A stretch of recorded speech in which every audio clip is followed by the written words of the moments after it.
प्राचीन काल की बात है जब दुर्वासा आर्षि के श्राप के कारण देवराज इंद्र और सभी देवता अपनी शक्ति और ऐश्वर्य खो बैठे थे। तब स्वर्ग की लक्ष्मी और शक्ति को पुनः प्राप्त करने के लिए भगवान विष्णु के परामर्श पर देवताओं और असुरों दानवों ने मिलकर क्षीर सागर के मंथन का निर्णय लिया ताकि वहां से निकलने वाले दिव्य रत्नों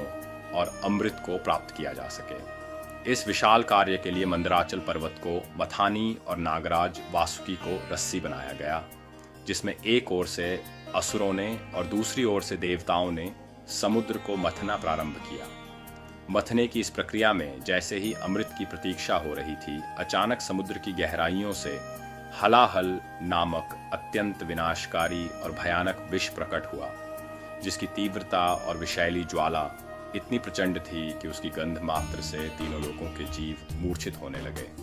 और समस्त सृष्टि जलने की कगार पर पहुंच गई। जब इंद्र, ब्रह्मा और विष्णु सहित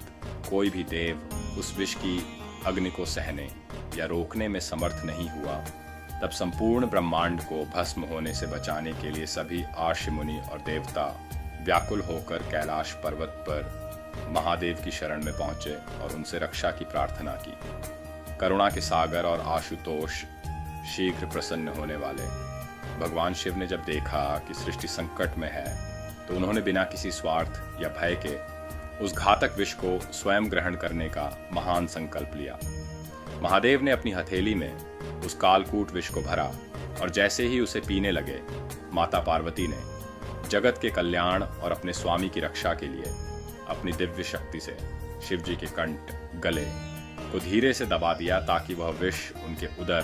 पेट तक न पहुंच सके, क्योंकि उनके भीतर संपूर्ण ब्रह्मांड निवास करता है।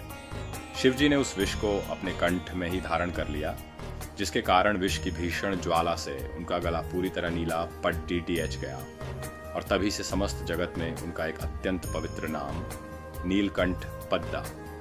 विष के उस असहनीय ताप और गर्मी को शांत करने के लिए देवताओं ने भगवान शिव पर निरंतर शीतल जल की वर्षा की और उन्हें औषधियां अर्पित की, जिससे शिवलिंग पर जलाभिषेक की महान परंपरा का उदय हुआ। महादेव ने उस तपन को और कम करने के लिए अपने मस्तक पर शीतल चंद्रमा को स्थान दिया, जो शीतलता का प्रतीक है, और गंगा जी की पावन धारा उनकी जटाओं से प्रवाहित होने लगी ताकि उनका स्वरूप और समस्त वातावरण शांत व शीतल बना रहे। भगवान शिव का यह अद्वितीय त्याग हमें यह महान और शाश्वत